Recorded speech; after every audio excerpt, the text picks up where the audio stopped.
जय श्री कृष्णा। इस वीडियो में सुनेंगे मंगलवार की व्रत कथा। एक समय की बात है, एक ब्राह्मण दंपति की कोई संतान नहीं थी, जिस कारण वे बेहद दुखी थे।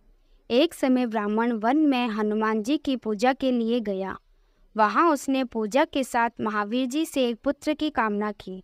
घर पर उसकी स्त्री भी पुत्र की प्राप्ति के लिए मंगलवार का व्रत रखती थी।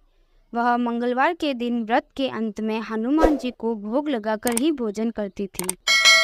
एक बार व्रत के दिन ब्राह्मणी ना तो भोजन बना पाई और ना ही हनुमान जी को भोग लगा सकी।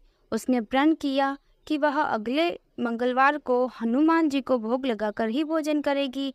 वह भूखी प्यासी 6 दिन तक पड़ी रही। मंगलवार के दिन वह बेहोश हो गई। हनुमान जी उसकी निष्ठा और लगन को देखकर बहुत प्रसन्न हुए। उन्होंने आशीर्वाद स्वरूप ब्राह्मणी को एक पुत्र दिया और कहा कि यह तुम्हारी बहुत सेवा करेगा।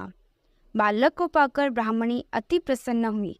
उसने बालक का नाम मंगल रख दिया। कुछ समय उपरांत जब ब्राह्मण घर आया तो बालक को देखकर पूछा कि वह कौन है। पत्नी बोली कि मंगलवार की व्रत से प्रसन्न होकर हनुमान जी ने उसे यह बालक दिया है। ब्राह्मण को अपनी पत्नी की बात पर विश्वास नहीं हुआ। एक दिन मौका देखकर ब्राह्मण ने बालक को कुएं में गिरा दिया। घर पर लौटने पर ब्राह्मणी ने पूछा कि मंगल कहाँ है। तभी पीछे से मंगल मुस्कुराकर आ गया। उसे वापस देखकर ब्राह्मण आश्चर्यचकित रह गया। रात को हनुमान जी ने उसे अब सपने में दर्शन दिए और बताया कि यह पुत्र उसे उन्होंने ही दिया है। ब्राह्मण सत्य जानकर बहुत खुश हुआ।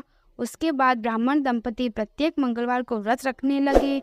जो मनुष्य मंगलवार व्रत कथा को पढ़ता या सुनता है और नियम से व्रत रखता है, उसे हनुमान जी की कृपा से सब कष्ट दूर होकर सर्व सुख प्राप्त होता है और हनुमान जी की दया के पात्र बनते हैं।